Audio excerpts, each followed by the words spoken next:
নোয়াখালী চট্টগ্রাম সহ কোথাও কোথাও পানি কমছে। ফেনী কুমিল্লায় অবর্ণনীয় পরিস্থিতি। রাত 10টায় খুলছে কাপ্তাই বাঁধের 16টি গেট। দুর্গতদের পাশে গণমানুষের সারায় অভিভূত ডক্টর ইউনূস। এনজিও নেতাদের সাথে বন্যা ও বন্যা পরবর্তী কর্মসূচি নিয়ে গুরুত্বপূর্ণ বৈঠক। স্বৈরাচারের দোসরদের যেন অন্তর্বর্তী সরকারের আশেপাশে দেখা না যায় দাবি বিএনপির। জনরোষেই জুলুমবাজরা ধরা পড়ছে খালে বিলে, বলেছে জামায়াত। সিলেটের আদালতে তোলার সময় বিচারপতি মানিকের উপর হামলার চেষ্টা, ডিম ও জুতা নিক্ষেপ, রিমান্ড না দিয়ে দ্রুত পাঠানো হলো কারাগারে। দেখছিলেন সংবাদ শিরোনাম, এবারে বিস্তারিত। নজিরবিহীন বন্যায় তলিয়ে গেছে ফেনী জেলার বিস্তীর্ণ এলাকা। বাঁচার লড়াইয়ের পাশাপাশি এখনও আশ্রয়ের খোঁজে লাখো মানুষ। ফেনীর 6টি উপজেলার প্রত্যন্ত এলাকার শত শত গ্রাম এখনো পানির নিচে। দুর্গম এলাকায় ত্রাণ পৌঁছতে হিমশিম খাচ্ছে সামরিক বাহিনীর সহ সামাজিক সংগঠনগুলো। এনামুল হাবিব রুবেলের ক্যামেরায় মহিবুল্লাহ মহিবের রিপোর্টে বিস্তারিত। টানা বৃষ্টি আর উজানের ঢলে লাখ লাখ মানুষ এখন পানিবন্দী। বিশেষ করে ফেনী সদর সহ 6 উপজেলা বানের পানিতে পুরোপুরি ডুবে আছে। সবচেয়ে খারাপ অবস্থা পরশুরাম, ছাগলনাইয়া ও ফুলগাজীর। এসব উপজেলার প্রায় 95% এলাকা ডুবে গেছে। নোয়াখালীর দিকে, সোনাগাজীর দিকে বাড়তেছে, এদিকে একটু কমতেছে। অনেক মানুষ ছাগলনাইয়াতে, ফুলগাজীতে, পরশুরামে অনেক মানুষ আটকা পড়ছে, অনেক মানুষ মারা গেছে। অনেকে আলহামদুলিল্লাহ ঢাকা চিটং থেকে বিভিন্ন জায়গা থেকে তার নিয়ে আসছে, সহযোগিতা করতেছে। এই জীবনে আমার 70 আমি দেখি না কোনোদিন এই পানি দেখি না। যেদিক চোখ যাচ্ছে শুধু পানি আর পানি। যারা ঘরবাড়ি হারিয়েছেন তাদের ঠিকানা হয়েছে সরকারি আশ্রয় কেন্দ্র, স্থানীয় মসজিদ ও মন্দিরে। এই বিল্ডিং ছাদের উপরে উঠছি। খাওয়া দাওয়া এই 2 দিন ধরে আইজো কটা চাউল আনছি, একজন চাই হিরা আনতে আছে, কটা না খাইবি 2 দিন না খাও। আল্লাহ রাখছে 2 দিন, কি করবো ভাই, ভয় আছে, করার তো কিছু নাই। আমার নিজের ঘরটা এখনো সাল পর্যন্ত পানি, কিছুই নেই, সব কিছু ঘর উলট পুলট হয়ে গেছে। 200 জন ছিল, ওদেরকে খাওয়াইছি এবং কি এলাকার মানুষ আমাদেরকে চাউল, মুরগি এগুলা দিয়ে সহযোগিতা করছে। দুর্গত এলাকায় বুধবার রাত থেকেই নেই বিদ্যুৎ, নেই মোবাইল ফোনের নেটওয়ার্ক। রাস্তাঘাট ডুবে যাওয়ায় দুর্গম এলাকায় বাসিন্দারা কেমন আছেন তাও জানা যাচ্ছে না। এসব এলাকায় ত্রাণ সামগ্রী পৌঁছে দিতে নিরলস কাজ করছে সামরিক বাহিনী। সর্বোচ্চ যত ভেতরে আসা যায়, যেমন এখানে আমরা এসেছি প্রায় 5 ঘন্টা বোট নিয়ে, এবং এই জায়গায় এসে গত 5 দিনে এখানে কেউ কোনো খাবার নিয়ে আসে নাই। আসার পথে মানুষের এত ক্রাইসিস যে তারা আমাদের বোট থেকে খাবার ছিনিয়ে নিচ্ছিল। এরপরেও তাদের সেভাবে থামিয়ে আমরা এখানে এতিমখানা এবং মসজিদ, এখানে প্রায় 200-300 মানুষ আটকে আছে, তাদের খাবার দেওয়ার ব্যবস্থা করেছি। ভারত থেকে আসা পাহাড়ি ঢলের পানিতে ফেনীর মুহুরী, কহুয়া ও সিলোনিয়া নদীর পানি উপচে বন্যা পরিস্থিতির অবনতি ঘটিয়েছে। মুহিবুল্লাহ মুহিব, বাংলা ভিশন, ফেনী। নতুন করে বৃষ্টি না হওয়ায় কমতে শুরু করেছে চট্টগ্রাম, খাগড়াছড়ি, নোয়াখালী, হবিগঞ্জ সহ কয়েকটি জেলার পানি। তবে অবনতি হয়েছে কুমিল্লার বন্যা পরিস্থিতি। চলছে সেনাবাহিনী ও বিভিন্ন স্বেচ্ছাসেবী সংগঠনের উদ্ধার অভিযান ও ত্রাণ সহায়তা। দেশের বিভিন্ন জায়গা থেকে প্রতিনিধিদের পাঠানো তথ্যছবিতে ডেস্ক রিপোর্ট। ভারত থেকে আকস্মিকভাবে বাঁধ খুলে পানি ছেড়ে দেয় ভয়াবহ বন্যার কবলে পড়ে দেশের উত্তর পূর্ব এবং দক্ষিণ পূর্বের 11টি জেলা। বাসাবাড়ি চলে যায় পানির নিচে, বিনষ্ট হয় ফসল, ভেসে যায় মাছ, দুর্ভোগে পড়ে লাখো মানুষ। তবে কিছুটা উন্নতি হতে শুরু করেছে পরিস্থিতির। উন্নতি হয়েছে চট্টগ্রামের বন্যা পরিস্থিতির। হাটহাজারী, ফটিকছড়ি, মিরসরাই ও রাঙ্গুনিয়া উপজেলায় স্থিতিশীল থাকলেও কিছু কিছু এলাকায় নামতে শুরু করেছে পানি। এখনও পানিবন্দী লাখো মানুষ। উদ্ধার ও ত্রাণ সামগ্রী বিতরণে সেনা ও নৌবাহিনীর পাশাপাশি কাজ করে যাচ্ছে বিভিন্ন স্বেচ্ছাসেবী সংগঠন। ফটিকছড়িতে পানিতে ডুবে মারা গেছে 2 জন, রাঙ্গুনিয়ায় 1 জন, হাটহাজারীতে বিদ্যুৎপৃষ্ট হয়ে মারা গেছে 1 জন। খাগড়াছড়িতে পানি নামতে থাকায় জেগে উঠেছে ক্ষতচিহ্ন। ঘর বাড়িতে জমে থাকা কাদা, ময়লা আবর্জনা সরিয়ে বসবাসের উপযোগী করছে দুর্গত মানুষেরা। পাহাড় ধসে ক্ষতিগ্রস্ত হয়েছে অসংখ্য পরিবার। দুর্গত এলাকার মানুষের মাঝে ত্রাণ তৎপরতা অব্যাহত রেখেছে সেনাবাহিনী, বিএনপি ও বৈষম্য বিরোধী ছাত্ররা। জনস্বাস্থ্য প্রকৌশল অধিদপ্তর থেকে বিতরণ করা হয়েছে পানি বিশুদ্ধকরণ ট্যাবলেট। কমছে নোয়াখালী ও ফেনীর মুহুরী নদীর পানি। বন্যায় সেনবাগ, বেগমগঞ্জ, কোম্পানিগঞ্জ ও কবিরহাট উপজেলা বেশি ক্ষতি হয়েছে। জেলা প্রশাসক দেওয়ান মাহবুবুর রহমান জানিয়েছেন, নোয়াখালীর 9টি উপজেলার মধ্যে 8টি উপজেলা বন্যায় ক্ষতি হয়েছে। 388টি আশ্রয় কেন্দ্রে আশ্রয় নিয়েছে প্রায় 36,000 বন্যা কবলিত মানুষ। বন্যার পরিস্থিতি উন্নত হচ্ছে হবিগঞ্জে, কমেছে খোয়াই, কোরাঙ্গি ও সোনাই নদীর পানি। বাসাবাড়ি থেকে নামতে শুরু করেছে বন্যার পানি। খোয়াই নদীর সবকটি পয়েন্টে পানি প্রবাহিত হচ্ছে বিপদসীমার নিচ দিয়ে। তবে দুর্ভোগে রয়েছে আশ্রয় নেওয়া লোকজন। মৌলভীবাজার জেলার 4টি নদীর পানি কমেছে, তবে হঠাৎ বাঁধ ভেঙে যাওয়ায় নতুন করে প্লাবিত হচ্ছে নিম্ন অঞ্চল। অনেকে বাড়িঘরের মূল্যবান জিনিস রেখে আশ্রয় নিচ্ছেন উঁচু স্থানে। বিভিন্ন সামাজিক সংগঠন ত্রাণ নিয়ে গেলেও পর্যাপ্ত নৌকা না থাকায় ব্যাহত হচ্ছে ত্রাণ সহায়তার। পানি কমতে থাকায় পরিস্থিতি আরও উন্নতি হয়েছে ব্রাহ্মণবাড়িয়ার। গত 48 ঘন্টায় আখাউড়া হাওড়া নদীর পানি 27 সেন্টিমিটার কমে বিপদসীমার 53 সেন্টিমিটার নিচ দিয়ে প্রবাহিত হচ্ছে। তবে সড়ক যোগাযোগ বিচ্ছিন্ন থাকায় এখনও বন্ধ রয়েছে আখাউড়া স্থলবন্দরের বাণিজ্যিক কার্যক্রম। এদিকে কুমিল্লার গোমতী নদীর বাঁধ ভাঙ্গা পানিতে প্লাবিত হয়েছে আরও নতুন নতুন এলাকা। আটকা পড়েছেন অনেকেই। উদ্ধারকর্মীরা শুকনো খাবার সহ অন্যান্য সামগ্রী নিয়ে ঘটনাস্থলে পৌঁছানোর চেষ্টা করছেন। তবে রাস্তা ডুবে যাওয়া ও নৌকা না থাকায় সমস্যা হচ্ছে ত্রাণ পৌঁছাতে। নাজমুল নিশান, বাংলা ভিশন নিউজ ডেস্ক। রাঙামাটির কাপ্তাই বাঁধের 16টি গেট খোলা হবে রাতে। হ্রদের পানির উচ্চতা 108 MSL এ পৌঁছানোর কারণে বিদ্যুৎ কেন্দ্রের স্পিলওয়ের 16টি গেট 6 ইঞ্চি করে খুলে দিয়ে পানি ছাড়া হবে বলে জানিয়েছে কাপ্তাই পানি বিদ্যুৎ কেন্দ্রের ব্যবস্থাপক ATM আব্দুল জাহের। তিনি জানান, গত দুদিন কাপ্তাই হ্রদে এবং হ্রদের আশেপাশে উপজেলাগুলোতে বৃষ্টি না হলেও এর আগে টানা 4 দিনের ভারী বৃষ্টিতে উজান থেকে নেমে আসা পাহাড়ি ঢলে হ্রদে ঘন্টায় ঘন্টায় পানি বৃদ্ধি পাচ্ছে। পানির উচ্চতা বিপদসীমার কাছে চলে আসায় গেট খুলে দেওয়া হচ্ছে। এতে প্রতি সেকেন্ডে 9,000 কিউসেক পানি নিষ্কাশন করবে। পরিস্থিতি বিবেচনায় গেট খোলার পরিমাণ বাড়ানো হতে পারে। এদিকে দেশে চলমান বন্যায় 11 জেলায় এখনো পর্যন্ত 49 লাখের বেশি মানুষ ক্ষতিগ্রস্ত হয়েছে। এছাড়া মারা গেছে 18 জন। শনিবার সচিবালয়ে চলমান বন্যা পরিস্থিতি নিয়ে সংবাদ সম্মেলনে এসব তথ্য জানান দুর্যোগ ব্যবস্থাপনা ও ত্রাণ মন্ত্রণালয়ের সচিব মোহাম্মদ কামরুল হাসান। বন্যা পরিস্থিতির ক্রম উন্নতি হচ্ছে বলেও জানিয়েছেন তিনি। ত্রাণ সচিব বলেন, এখন পর্যন্ত বন্যাক্রান্ত জেলার সংখ্যা 11টিই আছে। 11 জেলায় মোট ক্ষতিগ্রস্ত লোক সংখ্যা 49,38,159 জন। ক্ষতিগ্রস্ত পরিবারের 9,44,548টি। এখন পর্যন্ত বন্যায় মোট 18 জন মারা গেছে জানিয়ে দুর্যোগ সচিব বলেন, এর মধ্যে কুমিল্লায় 4 জন, ফেনীতে 1 জন, চট্টগ্রামে 5 জন, নোয়াখালীতে 3 জন, ব্রাহ্মণবাড়িয়া 1 জন, লক্ষ্মীপুরে 1 জন এবং কক্সবাজারে 3 জন মারা গেছেন। অন্তর্বর্তীকালীন সরকারের প্রধান উপদেষ্টা অধ্যাপক মোহাম্মদ ইউনুস বলেছেন, বন্যা দুর্গতদের পাশে দাঁড়াতে গণমানুষের সাড়া অভূতপূর্ব।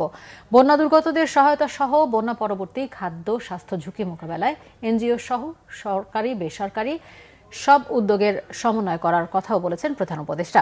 এনজিও নেতাদের সাথে বন্যা নিয়ে আলোচনায় ত্রাণ কার্যক্রম, বন্যা পরবর্তী কর্মসূচি নিয়ে বিভিন্ন পরামর্শ প্রধান উপদেষ্টার কাছে তুলে ধরে এনজিও নেতারা। রকনুজ্জামানের রিপোর্ট।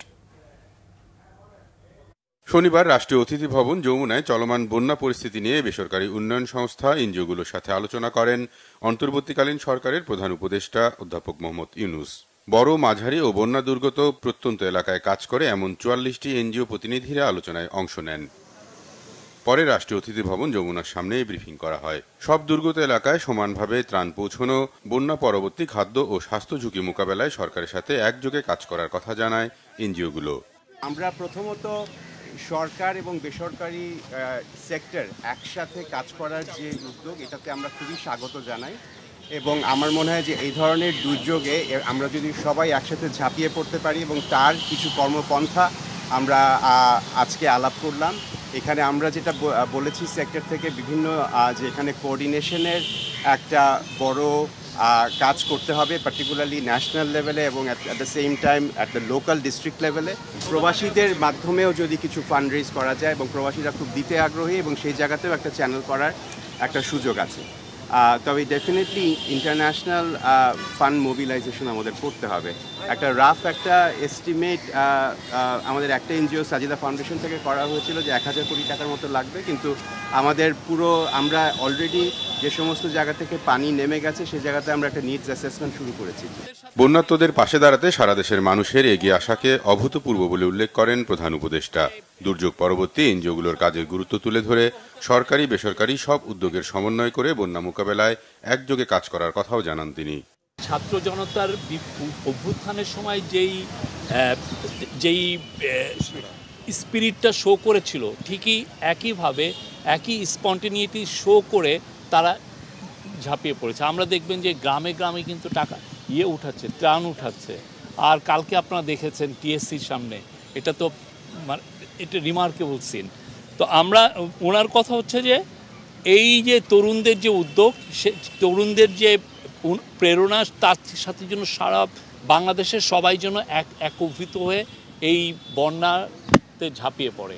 বন্যাকে আমাদের সবাই ট্যাকেল করতে হবে। আমাদের চিফ অ্যাডভাইজার মহোদয় বলেছেন এনজিওরা বাংলাদেশের শক্তি। উনি বলেছেন তরুণরা যে স্বপ্ন আমাদেরকে দেখালো, সেই স্বপ্ন আমাদের ইমপ্লিমেন্ট করতে হবে। We can do it. অভ্যুত্থানের মতো বন্যা দুর্গতদের পাশে দাঁড়াতে ছাত্র তরুণদের ভূমিকার কথাও গুরুত্ব সহকারে উল্লেখ করেন প্রধান উপদেষ্টা। রকুনুজ্জামান, বাংলা ভিশন, ঢাকা। দুর্যোগ পরবর্তী পরিস্থিতি মোকাবেলায় সবাইকে প্রস্তুত থাকার আহ্বান জানিয়েছেন এলজিআরই উপদেষ্টা হাসান আরিফ। এদিকে বিদ্যুৎ ও জ্বালানি উপদেষ্টা মোহাম্মদ ফাউজুল কবির খান বলেছেন, প্রতিযোগিতা ছাড়া আর কোনো বিদ্যুৎ প্রকল্প গ্রহণ করা হবে না।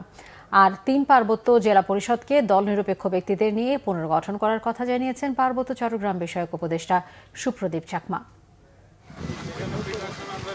শনিবার দুপুরে কুমিল্লার 14 গ্রামে বন্যা দুর্গত বিভিন্ন এলাকা পরিদর্শন করেন স্থানীয় সরকার, পল্লী উন্নয়ন ও সমবায় উপদেষ্টা এএফ হাসান আরিফ। এ সময় তিনি সরকারি ত্রাণ বিতরণ সহ বিভিন্ন বিষয়ে খোঁজ খবর নেন।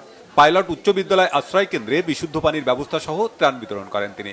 বলেন, দেশে যে বন্যা চলছে তা অভাবনীয়। ত্রাণের কোনো সমস্যা নেই জানিয়ে তিনি বন্যা পরবর্তী সময়টা মোকাবেলায় সবাইকে প্রস্তুত থাকার আহ্বান জানান।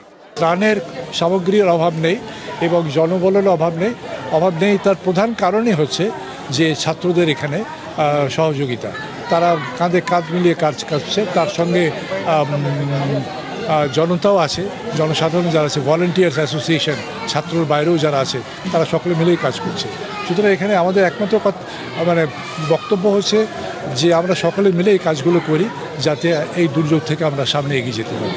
কিন্তু এখানেই শেষ নয়, দুর্যোগ পরবর্তী যে সময়টা আসবে, যে সিচুয়েশনটা আসবে, সেটাও কিন্তু মিট করতে হবে, সেটাও আমাদেরকে মোকাবিলা করতে হবে। এদিকে মানিকগঞ্জের শিবালয়ে পাটুরিয়ায় Spectra 35 megawatt solar power plant পরিদর্শন করেন বিদ্যুৎ ও জ্বালানি উপদেষ্টা মোহাম্মদ ফাউজুল কবির খান। পরে সাংবাদিকদের তিনি বলেন, আগে খাতিরের লোককে প্রকল্প দেওয়া হয়েছে এবং বেশি দামে বিদ্যুৎ কেনা হয়েছে। সরকার এখন নবায়নযোগ্য জ্বালানি উৎপাদনে গুরুত্ব দেবে। সামনে প্রতিযোগিতা ছাড়া আর কোনো প্রকল্প, জ্বালানি এবং বিদ্যুৎ খাতে আর কোনো প্রকল্প গ্রহণ করা হবে না। এবং ওই যে আর যেটা বললাম, ওই যে সরকারের যে ক্ষমতা ছিল বাংলাদেশ এনার্জি রেগুলেটরি কমিশন অ্যাক্টে জ্বালানি এবং বিদ্যুতের মূল্য নির্ধারণের ক্ষমতা, সেটাকে আমরা বাতিল করে দিয়েছি। আগের মতো ওই যে চেহারা দেখে খাতির এইসবে হবে না। আপনি প্রতিযোগিতা করবেন, আপনার যদি দাম কম হয়, আপনার যদি হয় মানে আপনার ইয়েটা যদি ভালো হয়, উন্নত হয়, আমরা যেটাকে বলি ভ্যালু অফ মানি, আমরা যেটা প্রতিযোগিতামূলক এভাবে সেটা আমরা করব। অন্যদিকে রাঙ্গামাটি জেলা প্রশাসকের কার্যালয়ের সভাকক্ষে সুশীল সমাজের সাথে মতবিনিময় করেন পার্বত্য উপদেষ্টা সুপ্রদীপ চাকমা। এ সময় তিনি বলেন, অতীতে যা ঘটেছে তা পরিহার করে মানুষের জীবন জীবিকার উন্নয়ন, অনিয়ম দুর্নীতি এবং অস্বচ্ছতা পরিহার করে সবার মতামতের ভিত্তিতে পার্বত্য অঞ্চলকে গড়ে তোলা হবে। আমার ফার্স্ট টার্গেটটা হচ্ছে আপনাদেরকে বলি ডিস্ট্রিক্ট কাউন্সিল, এটা আগে শেষ করে দিই, তারপরে আপনাদের সাথে আরো ডিটেলস বলবো। ভবিষ্যৎ আমি যদি থাকি, ভবিষ্যতে কি করতে পারি না পারি, আপনাদের পরামর্শ শুনবো। Bangla vision news desk. নির্বাচন এবং প্রয়োজনীয় সংস্কারের বিষয়ে রোডম্যাপ জনগণের সামনে প্রকাশ করতে অন্তর্বর্তীকালীন সরকারের প্রতি আহ্বান জানিয়েছেন বিএনপি মহাসচিব মির্জা ফখরুল ইসলাম আলমগীর। তিনি বলেন, শেখ হাসিনার দোসরদের অন্তর্বর্তী সরকারের আশেপাশে জনগণ দেখতে চায় না। রিপোর্ট করছেন সিকান্দার রেমান। সাবেক প্রধানমন্ত্রী কাজী জাফর আহমেদের নবম মৃত্যুবার্ষিকীর স্মরণ সভাটি হয় জাতীয় প্রেস ক্লাবে। মির্জা ফখরুল ইসলাম আলমগীর দাবি করেন, দ্রুত সময়ের মধ্যে নির্বাচন না হলে ছাত্র জনতার আন্দোলনের সুফল ব্যাহত হবে। সার্বিক বিষয়ে রাজনৈতিক দলগুলোর সঙ্গে আলোচনার আহ্বানও জানান তিনি। শেখ হাসিনা সরকারের দোসররা এখনো বিভিন্ন দফতরে রয়েছে মন্তব্য করেন বিএনপি মহাসচিব। অবশ্যই অতি দ্রুত জনগণের যে চাহিদা, সেই চাহিদাকে পূরণ করার জন্য রাজনৈতিক দলগুলোর সঙ্গে আলোচনা করে একটা কিভাবে একটা নির্বাচন অতি দ্রুত করা যায় এবং সেই প্রয়োজনীয় সংস্কার করা যায়, সেটা নিয়ে এই ইন্টারিম গভর্নমেন্ট কাজ করবেন বলে আমরা প্রত্যাশা করি। আমাদের আস্থা রয়েছে, জনগণের আস্থা রয়েছে, সকলেরই আস্থা আছে, কিন্তু অবশ্যই সেটা সীমিত সময়ের মধ্যেই করতে হবে, একটা সময়ের মধ্যেই করতে হবে, যৌক্তিক সময়ের মধ্যে করতে হবে। তা না হলে এই উদ্দেশ্য, সেই উদ্দেশ্য সম্পূর্ণ ব্যাহত হবে। এদিকে বিএনপির নতুন ভাইস চেয়ারম্যান নুরুল ইসলাম মনিকে সাথে নিয়ে দলের প্রতিষ্ঠাতা শহীদ রাষ্ট্রপতি জিয়াউর রহমানের মাজার জিয়ারতে যান বিএনপির স্থায়ী কমিটির সদস্য অবসরপ্রাপ্ত মেজর হাফিজউদ্দিন আহমদ। এ সময় শহীদ জিয়ার আত্মার মাগফিরাত কামনা করা হয় এবং দেশ ও জাতির সমৃদ্ধি কামনায় মোনাজাত করা হয়। পরে সাংবাদিকদের মেজর হাফিজ বলেন, আওয়ামী লীগের দীর্ঘদিনের জঞ্জাল, অর্থনীতির ক্ষতি কাটিয়ে ওঠা এবং গুম খুনের বিরুদ্ধে ব্যবস্থা নিতে সরকারকে সময় দিতে হবে। দীর্ঘদিনের যে জঞ্জাল আওয়ামী লীগের সরকার সমাজ দেখে রেখে গিয়েছে, অর্থনীতির যে মারাত্মক ক্ষতি করেছে, আয়নাগরের মতো মানবাধিকার লঙ্ঘনকারী প্রতিষ্ঠানের মাধ্যমে দেশের মানুষকে গুম করেছে, তাদের বিরুদ্ধে দ্রুত গতিতে ব্যবস্থা নেওয়ার জন্যে আমরা এই সরকারকে সময় দিতে চাই। আমরা আশা করি একটি যৌক্তিক সময়ে তারা জনপ্রতিনিধিদের কাছে সুষ্ঠু নির্বাচনের মাধ্যমে ক্ষমতা হস্তান্তরের উদ্যোগ নেবেন। গণতন্ত্র ও মানবাধিকার প্রতিষ্ঠাই সরকারের প্রধান লক্ষ্য হওয়া উচিত বলে মনে করেন হাফিজউদ্দিন আহমদ। সিকান্দার রেমান, বাংলা ভিশন, ঢাকা। জামায়াতে ইসলামীর আমির ডক্টর শফিকুর রহমান বলেছেন, আওয়ামী লীগ নেতারা ভিন্ন মতের নেতাকর্মীদের উপর এতটাই নির্যাতন করেছে যে এখন বিচারের ভয়ে পালাতে গিয়ে খালে বিলে মাছের মতো ধরা পড়ছে। সকালে হবিগঞ্জে বৈষম্য বিরোধী আন্দোলনে নিহত 15 জনের পরিবারকে সমবেদনা ও আর্থিক সহায়তা দেওয়ার অনুষ্ঠানে প্রধান অতিথির বক্তব্যে তিনি কথা বলেন। তিনি আরও বলেন, গত 15 বছরে জামায়াতের সাবেক 2 আমির সহ কেন্দ্রীয় 11 নেতাকে জুডিশিয়াল কিলিং এর মাধ্যমে হত্যা করা হয়েছে। তাদের মধ্যে 5 জনকে ফাঁসিতে ঝুলিয়ে ও 5 জনকে জেলে রেখে এবং 1 জনকে জেলের বাইরে নৃশংসভাবে হত্যা করা হয়। হাজারো নেতাকর্মীকে পঙ্গু করা হয়েছে বলেও অভিযোগ করেন তিনি।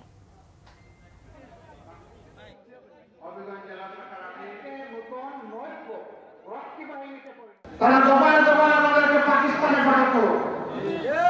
পাকিস্তানে আমাদের কোনো দিদির বাড়িও নাই, মামার বাড়িও নাই। দেশ আমাদের দেশ, এই দেশ থেকে আমরা পালাইনি।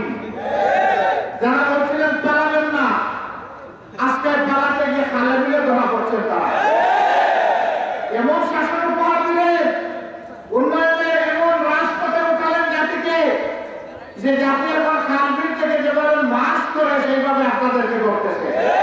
আড়ি পাতা প্রতিষ্ঠান এনটিসিএমকে বিলুপ্ত করার দাবি জানিয়েছে সুশীল সমাজের প্রতিনিধিরা। অন্তর্বর্তী সরকার এ ব্যাপারে প্রয়োজনীয় পদক্ষেপ নেবেন বলে আশা তাদের। ব্যক্তিগত তথ্যের সুরক্ষার নামে কোনো ধরনের নজরদারি করা যাবে না বলে মন্তব্য করেছেন তারা। রিপোর্ট করছেন ইমরুল কায়েস। আড়িপাতা গোপনীয়তার অধিকার ও বাক স্বাধীনতা নিয়ে রাজধানীতে নাগরিক সংলাপের আয়োজন করে সিভিল রিফর্ম গ্রুপ বাংলাদেশ। এতে বক্তারা বলেন, আড়িপাতার সংস্থা এনটিএমসির প্রধান অবসরপ্রাপ্ত মেজর জেনারেল জিয়াউল হাসানকে শুধু সরালেই হবে না, যাদের রেকর্ড সংরক্ষণ করা আছে সেগুলো ধ্বংসের দাবি করেন তারা। একই সাথে জড়িতদের আইনের আওতায় নিয়ে আসার দাবি করেন বক্তারা। এনটিএমসির কোনো প্রয়োজন নেই। রাষ্ট্রীয় নিরাপত্তার জন্য গোয়েন্দা সংস্থার তথ্য সংগ্রহের প্রয়োজন আছে। রাষ্ট্রীয় নিরাপত্তার জন্য বুঝতে হবে সেটি রাষ্ট্রীয় নিরাপত্তা আর সরকারের বহুমত দমনের হাতিয়ার এক জিনিস কিন্তু না। আড়িপাতার কাজগুলো করেছে সেটা নিয়ে শ্বেতপত্র প্রকাশ করা দরকার। যা যা হয়েছে তা আমাদের জানতে হবে, কারা করেছে তা আমাদের জানতে হবে এবং তাদেরকে একটা জবাবদিহিতা এবং বিচারের আওতায় আনা দরকার। তবে রাষ্ট্রের নিরাপত্তার জন্য আড়ি পাততে হলে আদালতের নির্দেশে নির্দিষ্ট ব্যক্তিকে সুনির্দিষ্ট উদ্দেশ্যে তা করতে হবে বলে অভিমত দেন অনেকেই। ভারতে কিন্তু পেগাসাসের সফটওয়্যার দিয়ে কাকে কাকে ইন্টারসেপ্ট করা হয়েছে একটা তালিকা পাওয়া যায়। রাজনীতিবিদ আছেন, সুপ্রিম কোর্টের বিচারপতির ওদের পার্সোনাল অফিসার আছেন, মিডিয়ার লোকজন আছেন। আচ্ছা, ভারতে তো ইলেকশনটা ঠিক হয়েছে, কিন্তু সমস্যা কি? সমস্যা হচ্ছে মোদি অথরিটারিয়ান হয়ে উঠতে চেয়েছেন। তার মানে আমরা বলবো যে অথরিটারিয়ান হয়ে ওঠার সাথে এই সার্ভেইলেন্সের সাথে একটা ডিরেক্টলি প্রপোর্শনাল রিলেশন আছে। যে নানান ধরনের মামলা সামনে চলে আসছে, সেখানে কোনোটাতে 30 জন, কোনোটাতে 50 জন, কোনোটাতে 100-র বেশি লোকজনকে ওখানে হুকুমদাতা হিসেবে লেখা হচ্ছে, আর শেষে 2-3টা লাইন আছে যে ঘটনা কি ঘটেছে। অ্যাগেন বুঝলাম অনেক রেশ, অনেক রাগ, অনেক ক্ষোভ আছে, কিন্তু এই ধরনের মামলা লিখলে এক কাজ হবে না।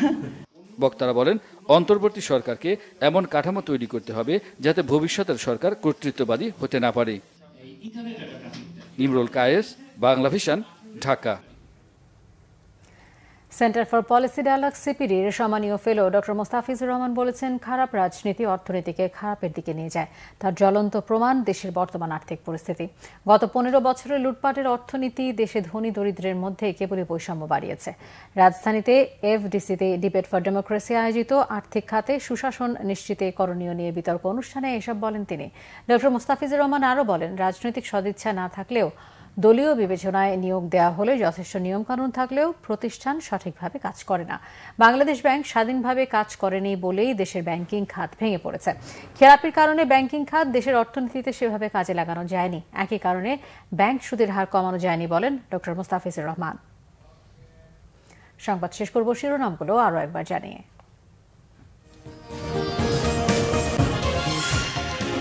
নোয়াখালী, চট্টগ্রাম সহ কোথাও কোথাও পানি কমছে। ফেনী, কুমিল্লায় অবর্ণনীয় পরিস্থিতি। রাত 10টায় খুলছে কাপ্তাই বাঁধের 16 গেট। দুর্গতদের পাশে গণমানুষের সারায় অভিভূত ডক্টর ইউনূস। এনজিও নেতাদের সাথে বন্যা ও বন্যা পরবর্তী কর্মসূচি নিয়ে গুরুত্বপূর্ণ বৈঠক। স্বৈরাচারের দোসরদের যেন অন্তর্বর্তী সরকারের আশেপাশে দেখা না যায় দাবি বিএনপির। জনরোষেই জুলুমবাজরা ধরা পড়ছে খালে বিলে, বলেছে জামায়াত। সিলেটের আদালতে তোলার সময় বিচারপতি মানিকের উপর হামলার চেষ্টা, ডিম ও জুতা নিক্ষেপ। রিমান্ড না দিয়ে দ্রুত পাঠানো হলো কারাগারে। এই ছিল এখনকার মতো। পরের সংবাদ রাত 10:30। এর আগে 9টায় রয়েছে নিউজ 20। এছাড়া বাংলা ভিশন সংবাদ ও সংবাদ সংশ্লিষ্ট অনুষ্ঠান দেখতে ভিজিট করুন www.bbnews24.com ও facebook.com/banglavishnnews এবং সাবস্ক্রাইব করুন youtube.com/banglavishnnews। ধন্যবাদ সবাইকে।